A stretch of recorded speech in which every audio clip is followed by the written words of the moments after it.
दर्शकों नमस्कार, आप सभी का पुनः स्वागत है कार्यक्रम आपका स्वास्थ्य में। मैं हूं डॉक्टर स्वप्निल जैन। चूंकि आज दिन गुरुवार है और आप हमारे सभी दर्शक जानते हैं कि आज का हमारा ये अंक सजीव फोन इन रहता है। सजीव फोन इन कार्यक्रम की हम जब भी बात करते हैं, उसका विषय चयन की जब भी हम बात करते हैं, हम कोशिश करते हैं ऐसी बीमारी के बारे में बातचीत करें जिसको आपको जिसका फ़ायदा आज ही मिल पाए, जिसकी जानकारी आप आज लें, आज अपनी जीवन शैली का उसे हिस्सा बनाएं और आज ही उसका फ़ायदा आपको दिख सके। लगातार हमारे पिछले अंकों पे भी हमने कई एलर्जीज़ के बारे में बात की जो बदलते मौसम में होती है। डेंगू फीवर के बारे में हमने अक्सर बात की है। आज हम बात करने वाले हैं स्वाइन फ्लू पर। आज आपने देखा होगा दर्शकों, सुबह चाय की चुस्कियों के साथ जब आप अखबार के पन्ने पलट रहे होंगे तो एक बड़ा सा आर्टिकल स्वाइन फ्लू पे आपने अवश्य पढ़ा होगा। जब वो आर्टिकल आप पढ़ रहे थे तो आपके मन में कई सवाल भी उठे होंगे। उन सवालों का जवाब आज हम अपने कार्यक्रम के माध्यम से आपको देने वाले हैं।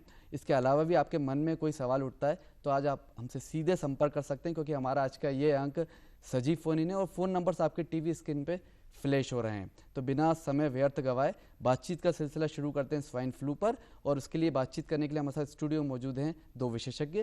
डॉक्टर पंकज शुक्ला हैं, सर आपका कार्यक्रम में स्वागत है। नमस्कार सर। उप संचालक हैं अर्बन हेल्थ। और हमारे दूसरे विशेषज्ञ हैं डॉक्टर नर्मदा पटेल, आप एमडी मेडिसिन हैं। सर आपका भी स्वागत है। नमस्कार डॉक्टर नर्मदा पटेल, सबसे पहले हम आपसे शुरू करते हैं। स्वाइन फ्लू को कैसे हम डिफाइन कर सकते हैं और क्या इसके पीछे प्रमुख कारण होते हैं? देखिए, स्वाइन फ्लू जो है एक जैसे कॉमन फ्लू होता है, कॉमन वायरल फीवर होता है, उसी तरह की एक बीमारी है। बस इसके साथ थोड़ा सा जो विशेष चीज़ ये है कि कई बार ये थोड़ी कॉम्प्लिकेट हो जाती है और उसके कारण से कुछ कॉम्प्लिकेशन होने से बाद में इसमें मॉर्टेलिटी यानी डेथ होने की गुंजाइश रहती है। बट वैसे यदि देखा जाए तो इन जनरल ये एक कॉमन फ्लू से बहुत डिफरेंट नहीं है। 90% केसेस में जो सिम्टम्स होते हैं वो एक कॉमन फ्लू की तरह ही होती हैं। हल्का सर्दी जुकाम, हल्का बुखार, हाथ पैरों में दर्द, आंखों में जलन, इसके कॉमन सिम्टम्स होते हैं जिनको 90% ऑफ केसेस में हम लोग नोटिस कर सकते हैं या बिना नोटिस किए, बिना ट्रीटमेंट के भी मैनी टाइम्स ये सबसाइड हो जाते हैं। लेकिन कुछ 10% केसेस में जो कि कैटेगरी बी या सी में आते हैं, उन केसेस में इनकी सीवियरिटी थोड़ी बढ़ जाती है और वो सीवियरिटी बढ़ने की वजह से इनको कुछ विशेष ट्रीटमेंट की ज़रूरत होती है, जो कि आज का विषय है। बिल्कुल। बहुत अच्छी जानकारी डॉक्टर नर्मदा पटेल ने हमें यहाँ पर दी है कि स्वाइन फ्लू एक नॉर्मल फ्लू की तरह होता है, इसके लिए घबराने की बात नहीं है। और 90% अगर केस स्वाइन फ्लू के आ रहे हैं तो वो एक कैटेगरी के होते हैं और वो अपने आप पूर्णतः ठीक हो सकते हैं। डॉक्टर साहब, डॉक्टर पंकज शुक्ला, आपसे हम ये जानना चाहेंगे, जैसे कि सर ने बताया कि नॉर्मल फ्लू और कॉमन फ्लू की तरह ही होता है, तो क्या लक्षणों में किस तरह से भिन्नता होती है? कब हमें चिकित्सक से संपर्क करना है, कब घर में एक आम फ्लू की तरह उसका ट्रीटमेंट हम ना करें? मेरा तो लोगों से अभी जो आज का सिनेरियो है उसमें रिक्वेस्ट है कि हमने 168 जगह मध्य प्रदेश में सर्दी जुकाम के स्क्रीनिंग सेंटर बना रखे हैं, यानी फ्लू के स्क्रीनिंग सेंटर बना रखे हैं। तो आपको ज़रा भी शक हो तो आप सबसे पहले घर में ना बैठें, आप जाके वहाँ स्क्रीन करा लीजिए, अपनी कैटेगराइज करा लीजिए। एक कैटेगरी में डॉक्टर आपको कोई दवाई नहीं देगा, पैरासीटामोल या कोई भी दर्द निवारक हल्का सा दे देगा और आपको एहतियात देगा कि आपके डेंजर साइंस क्या होंगे कि आप तुरंत लौट के आएँ और 24 घंटे के बाद एक बार, 48 घंटे के बाद एक बार ज़रूर दिखाएं। और अगर ये चीज़ें खतरे के चिन्ह आए तो तुरंत आएँ। इसमें सामान्य जैसे ए कैटेगरी में डॉक्टर पटेल ने आपको पूरी जानकारी दी। बी कैटेगरी में खांसी बढ़ जाती है, गले में दर्द शुरू हो जाता है, गले में खराश हो जाता है, वो बी कैटेगरी में।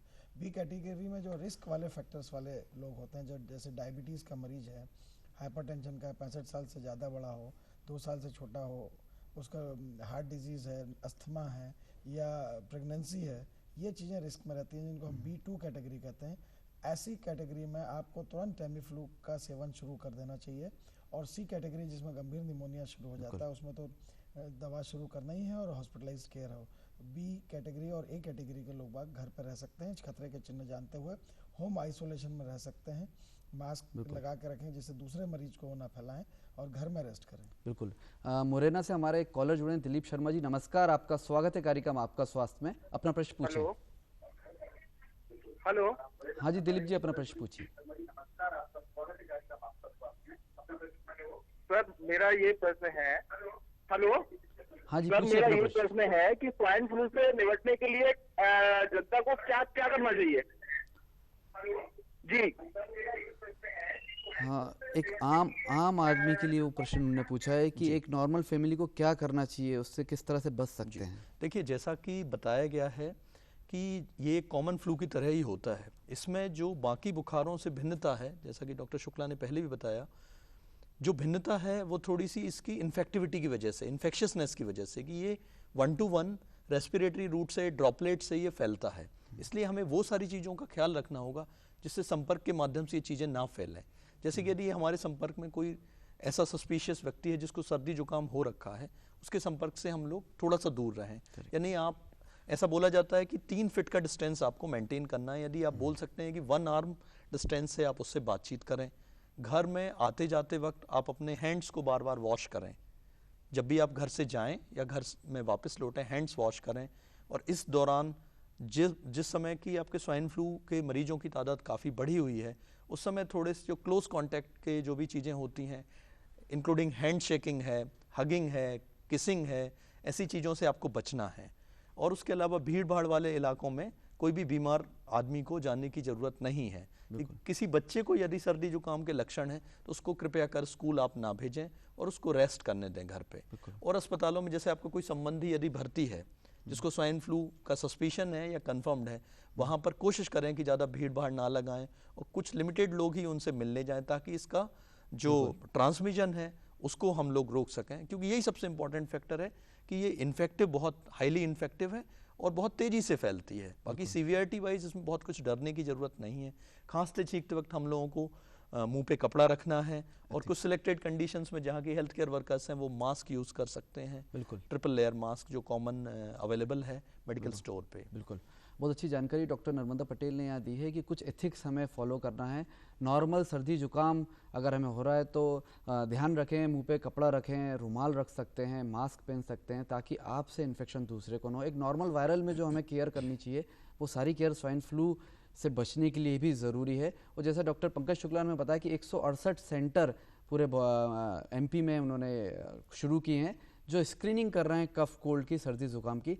वहाँ आप तुरंत जाएं, घर में ना बैठें। वो आपको कैटेगराइज करेंगे वहाँ के डॉक्टर कि आपको कौन सी दवाई की ज़रूरत है। एक कॉलर हमारे साथ भोपाल से जुड़े हैं, धर्मराज जी। नमस्कार, आपका स्वागत है कार्यक्रम में, अपना प्रश्न पूछिए।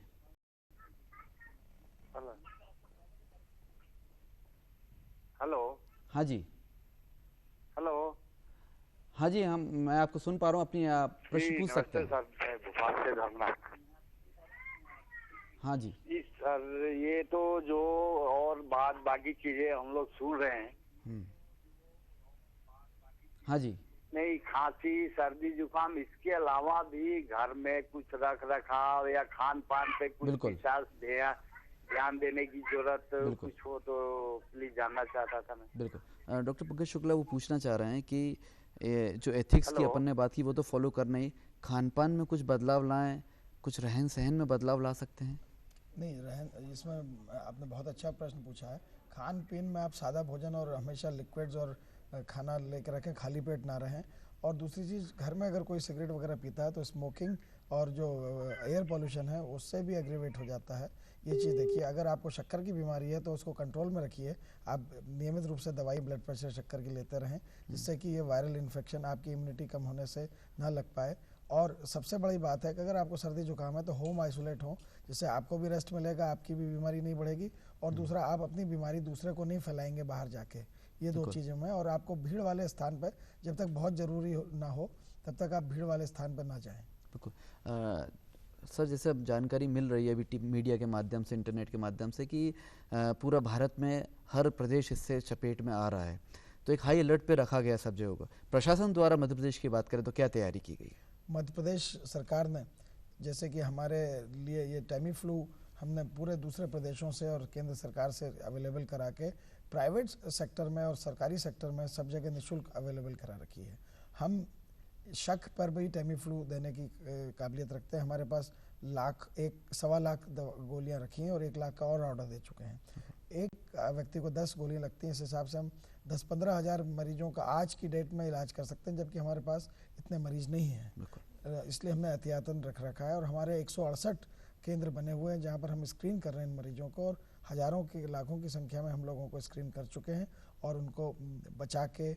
और जो हमारे गंभीर मरीज भी थे जिनको टेमीफ्लू देख के हम करीब 200 से ज़्यादा लोगों को अस्पतालों से सही हालत में स्वस्थ होकर डिस्चार्ज कर चुके हैं।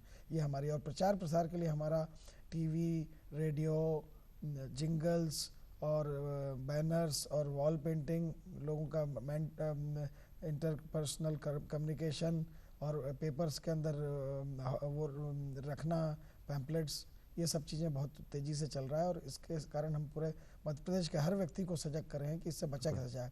इसकी जानकारी मिल जाएगी तो आपको बीमारी नहीं होगी, आपके बचाव के हाथ साधन उपलब्ध हो जाएंगे। जैसे डॉक्टर पटेल ने बताया था कि बीमारी नाक और मुंह से लगती है।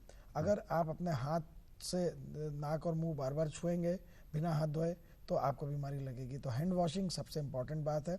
दूसरा, कोई खांसी, जैसा उन्होंने बताया था, एक हाथ दूर पर रहें आप खांसी या छींकने वाले व्यक्ति से, तो उसका कण खांसी का और छींक का उड़ के आपके नाक और मुंह से प्रवेश नहीं कर सकता। ये दूसरी इंपॉर्टेंट बात है। ये दोनों अगर आप फॉलो करेंगे तो आपको स्वाइन फ्लू नहीं होगा। और तीसरी बात, अगर आपको स्वाइन फ्लू हो जाए तो जैसा डॉक्टर पटेल ने बताया था 90% मरीजों को अपने आप ही ठीक हो जाना है और बी और सी कैटेगरी में नहीं जाना है। और बी और सी कैटेगरी में आने में डेंजर साइन जैसे गले में दर्द, सांस, खांसी बहुत ज़्यादा चल रही है, सांस में तकलीफ या नाखून का नीला पड़ना या डिस्निया, ऐसी चीज़ें कुछ होंगी तो आपको तुरंत टेमीफ्लू शुरू करना है, जो कि मध्य प्रदेश के हर सेंटर में, हर जिला में उपलब्ध है। बिल्कुल। धीरज जी भोपाल से हमारे साथ जुड़े हैं, कुछ प्रश्न अपना रखना चाहते हैं। नमस्कार, आपका स्वागत है, अपना प्रश्न पूछिए। हाँ जी सर, नमस्कार। मेरा ये प्रश्न है सर, मेरा एक फ्रेंड है सर, 8-9 दिन हो गए उनको सर, खांसियां चल रही हैं और जुकाम वगैरह है। ठीक है सर, मतलब वो ट्रीटमेंट भी ले रहे हैं, लेकिन सर ये खांसी वगैरह बंद नहीं हो रही सर। मतलब ये क्या स्वाइन फ्लू है? चलिए, मैं आप डॉक्टर नरेंद्र पटेल वो पूछना चाह रहे हैं कि उनको लगातार काफ़ी समय से खांसी है जो दवाइयों के बाद भी ठीक नहीं हो रही है, क्या उन्हें स्वाइन फ्लू है? देखिए सर, स्वाइन फ्लू और जैसा कि मैंने पहले भी बताया कि कॉमन फ्लू में कोई बहुत ज़्यादा डिफरेंस नहीं है। अभी जिस किस्म का कॉमन वायरल बुखार चल रहा है उसमें एक बार फीवर के सबसाइड होने के बाद खांसी जो है वो 2 से 3 हफ्ते तक कंटिन्यू हो सकती है। लेकिन यदि खांसी के साथ तेज बुखार, हाथ पैरों में दर्द, सिर में दर्द, सांस लेने में तकलीफ या कोई और परेशानी नहीं है, केवल खांसी है, तो उसके लिए बहुत ज़्यादा परेशान होने की ज़रूरत नहीं है। अपने निकटतम डॉक्टर से संपर्क करें, वो आपको उचित दवाई और मार्गदर्शन देंगे और अपनी सेहत को प्रॉपर बनाने के लिए प्रॉपर खाने पे ध्यान दें। बाहर निकलने के पहले प्रॉपर नाश्ता या खाना लेकर ही निकलें, पानी खूब पिएं और यदि पॉसिबल होता है तो खांसी के लिए आप अपने चिकित्सक से दवाई ले सकते हैं। इसमें स्वाइन फ्लू की संभावना काफ़ी कम है।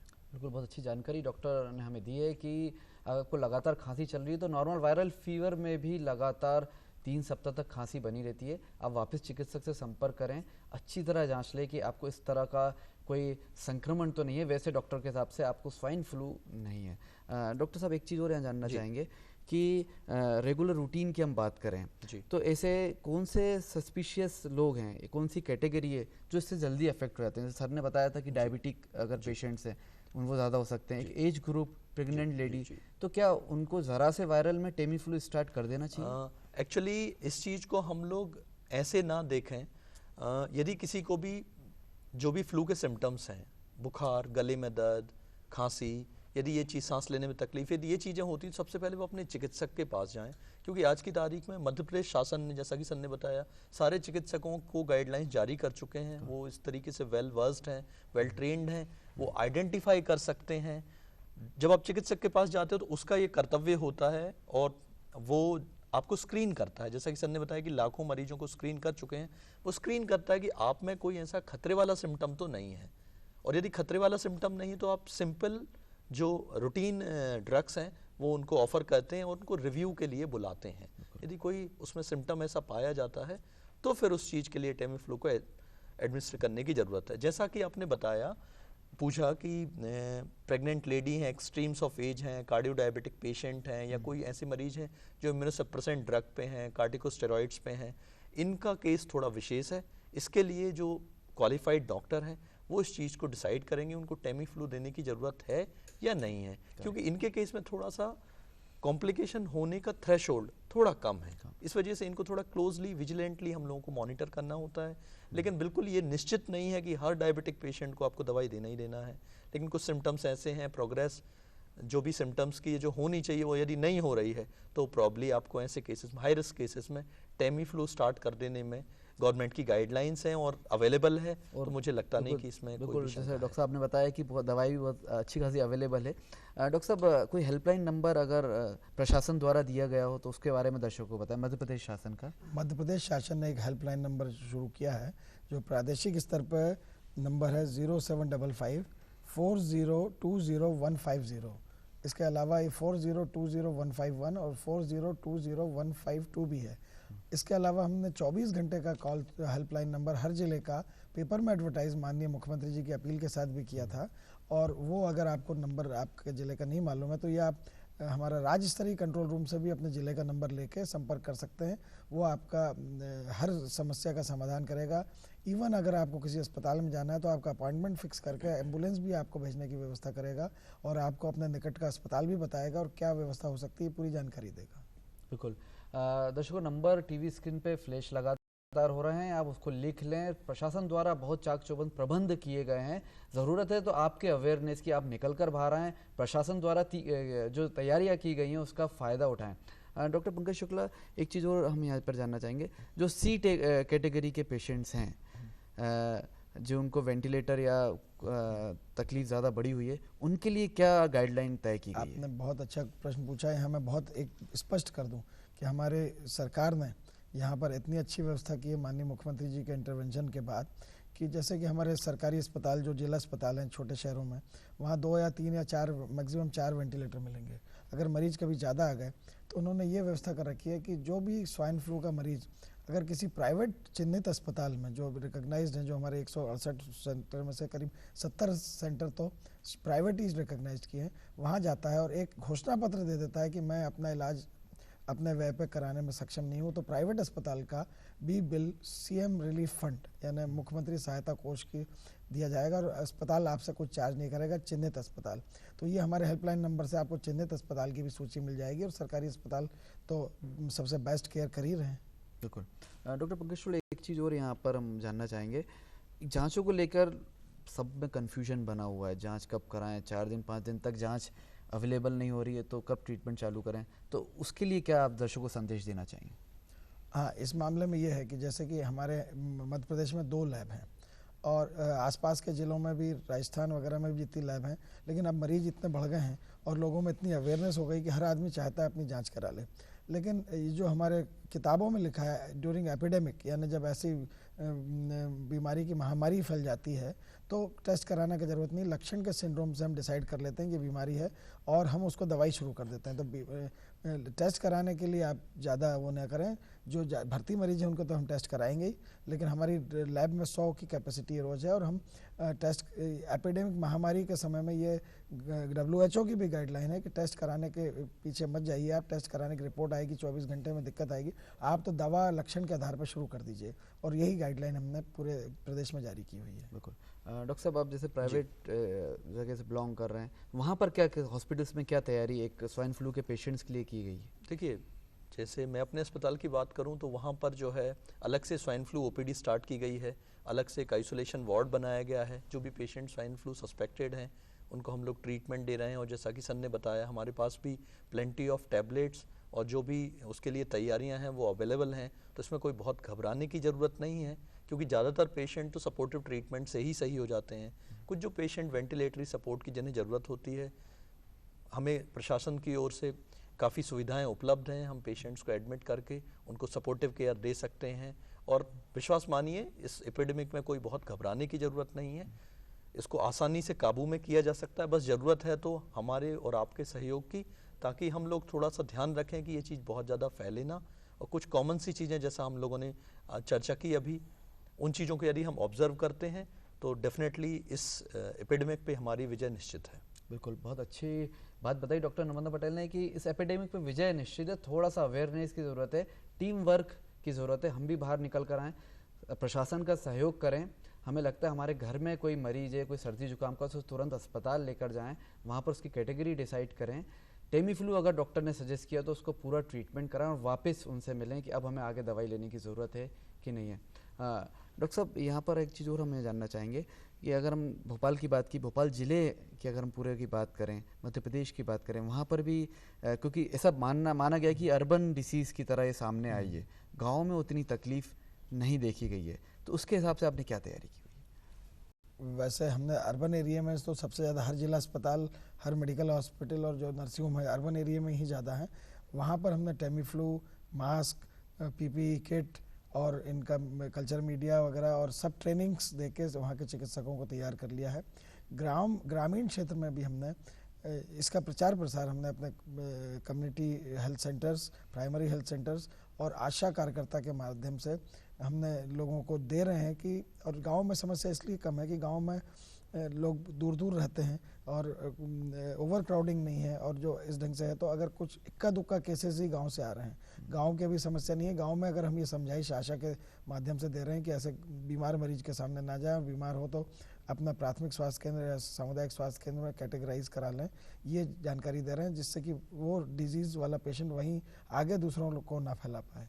बिल्कुल। डॉक्टर अनंत पटेल, यहाँ मैं एक बार वापस आपसे चाहूँगा कि आप दर्शकों को बताएं कि नॉर्मली उनको क्या चीज़ फॉलो करना है, कितने दिनों तक करना है, दूसरा घरेलू नुस्खे अगर कुछ वो कर सकें, छोटी छोटी टिप्स वो अगर आप दे पाएँ। देखिए, मैंने सबसे पहले तो बताया है कि आप, ये कॉमन वायरल डिसीज़ है, घबराने की ज़रूरत नहीं है। ऐसी कोई भी डिसीज़ जिसमें कि हमें बॉडी की इम्यूनिटी को फाइट करने की जो ज़रूरत होती है उसको हमें बूस्टअप करना है। तो बहुत सिंपल सी बात, जैसा कि बताया गया है, पानी की मात्रा शरीर में ज़्यादा रहे तो बहुत अच्छा है। जो भी आदमी को सिम्टम्स हैं वो घर पे रेस्ट करे। घर से जब भी निकलें तो अच्छा खाना खा के निकलें, नाश्ता करके निकलें, ताकि बॉडी की प्रतिरोधक क्षमता बनी रहे। बाहर लोगों से, आपको पता है कि इस समय स्वाइन फ्लू का एपिडेमिक फैला हुआ है, क्लोज कांटेक्ट अवॉइड करें, जैसे हैंड शेकिंग को अवॉइड करना है, हगिंग को अवॉइड करना है, क्राउडेड प्लेसेस में नहीं जाना। एक छिंदवाड़ा से हमारे कॉलर हमारे साथ जुड़े हैं, रितेश जी, नमस्कार, आपका स्वागत है, अपना प्रश्न पूछें। हाँ रितेश जी, अपना प्रश्न पूछिए। मैं सर ये कहना चाह रहा था, अभी जो स्वाइन फ्लू चल रहा है इसके बारे में क्या क्या सावधानी रखना चाहिए? बिल्कुल, वही प्रश्न पूछे हैं, सावधानी क्या क्या रखना है, तो एक बार फिर से आप दोहरा दें। वही मैंने बताया, जैसा कि अभी बताया है कि पानी की मात्रा शरीर में ज़्यादा होनी चाहिए, खाना खाकर निकलें, बाहर जब जाते हैं तो लोगों से हैंडशेक या क्लोज कांटेक्ट नहीं करें, भीड़ भाड़ वाले इलाकों में या जहाँ पे मरीजों के होने की संभावना है वहाँ अनचाही वस्तुओं को ना छुएं, और यदि कभी छूना होता भी है तो चूंकि हम सब लोग जानते हैं, बताया गया है कि इस बीमारी का जो ट्रांसमिशन है वो नोज़, माउथ एंड आइज के थ्रू होता है, इसलिए आप अपने जो हाथ यदि इन्फेक्टेड आपको लगते भी हैं तो उनको बार बार चेहरे पे टच ना करें और क्राउडिंग वाले जगहों पे ना जाएं। बस ये सिंपल सी कुछ चीज़ें आप ध्यान में रख के इस चीज़ों के ट्रांसमिशन को बचाया जा सकता है। और जैसे ही आपको सिम्टम्स की जानकारी लगती है तो आप डॉक्टर के पास जाके उनसे एहतियातन दवाइयाँ ले सकते हैं, अपना कैटेगराइजेशन करा सकते हैं, रिस्क असेसमेंट कर सकते हैं, और कब आपको वापस से फॉलो करना है उस चीज़ को आप डॉक्टर के सतत संपर्क में रह सकते हैं, और इस चीज़ को डेफिनेटली बचा जा सकता है। डॉक्टर साहब, गर्मी मौसम की अगर हम बात करें तो इसका जो वायरस है H1N1 वायरस, इसका मौसम से क्या संबंध है? वैसे ये ठंड में ज़्यादा फैलता है, ये माना गया है, लेकिन इसका ये नहीं मतलब है कि गर्मी अगर धूप ज़्यादा पड़ी तो ये एकदम से कंट्रोल हो जाएगा। टेम्परेचर बढ़ता है, बाहर धूप ज़्यादा निकलती है तो बाहर के जो चीज़ें हैं वो स्टरलाइज हो जाएंगी, लेकिन जैसे जो फैलाती हैं, जैसे आपका किसी बाहर का डोर हैंडल्स है या रेलिंग है या कोई भी चीज़ जिसको पकड़ के आप जाते हैं उसमें अगर कण लग गया है तो वो धूप से नष्ट हो जाएगा उसका वायरस। लेकिन एक व्यक्ति के अंदर जब वो उसका टेम्परेचर 37 डिग्री सेंटीग्रेड है, उसके अंदर वायरस सर्वाइव कर रहा है, तो वो मनुष्य के अंदर तो सर्वाइव करेगा, और एक पीड़ित व्यक्ति अगर आपके मुंह पे खांस देगा या छींक देगा, उसका कंड आपके मुंह के रास्ते अंदर चला जाएगा तो आपको इन्फेक्ट कर सकता है। कमी आ जाएगी गर्मी से, लेकिन हम एकदम अपनी सावधानियां ख़त्म ना करें, सावधानियां बराबर आपको 1-2 महीने और अपनानी पड़ेगी। डॉक्टर साहब, जाते जाते एक प्रश्न और पूछना चाहूँगा। डिस्पोजेबल मास्क को लेकर बहुत सारा कन्फ्यूजन है कम्युनिटी में, तो जो लोग सेवा कर रहे हैं स्वाइन फ्लू उनके घर में किसी भी पेशेंट को, उनको कौन सा मास्क लेना है, और एक जनरल पब्लिक के लिए क्या आप बताएंगे? नहीं, इसमें जो डिस्पोजेबल ट्रिपल लेयर मास्क है उसमें अपन को केवल वो उसके लिए इस्तेमाल कर सकते हैं कि अगर आप किसी मरीज से मिलने जा रहे हैं, किसी मरीज से 1 मीटर के डिस्टेंस के अंदर या 1 हाथ के डिस्टेंस से जा रहे हैं तो आप लगाइए, या वो मरीज खुद लगाए उसको, कि जिससे कि उसके खांसी और छींक के कण दूसरे व्यक्ति के मुंह पर ना आए, इसके लिए ज़रूरी है। और बाकी जो आपका N95 मास्क है वो हेल्थ पर्सनल्स जब किसी मरीज का सैंपल लेंगे या मरीज को केयर करेंगे, उसकी डॉक्टरी सुविधाएं देंगे उसको, तब लगाने की ज़रूरत है। आम आदमी को ये लगाने की ज़रूरत नहीं है। और अगर आपको वो नहीं मिल रहा है तो आप धुला हुआ रुमाल भी आपके मुंह पर लगा सकते हैं। अगर आपको लग रहा है कि आपको सर्दी खांसी है, दूसरों को ना लगे, तो आप केवल रुमाल का भी इस्तेमाल कर सकते हैं। बिल्कुल, धुला हुआ रुमाल भी आप यूज़ कर सकते हैं। मास्क की एक प्रॉपर क्राइटेरिया वो फॉलो करें। डॉक्टर नर्मदा पटेल, डॉक्टर पंकज शुक्ला, आप दोनों यहाँ आए, इतनी अच्छी जानकारी दी उसके लिए आपका धन्यवाद। बहुत बहुत धन्यवाद।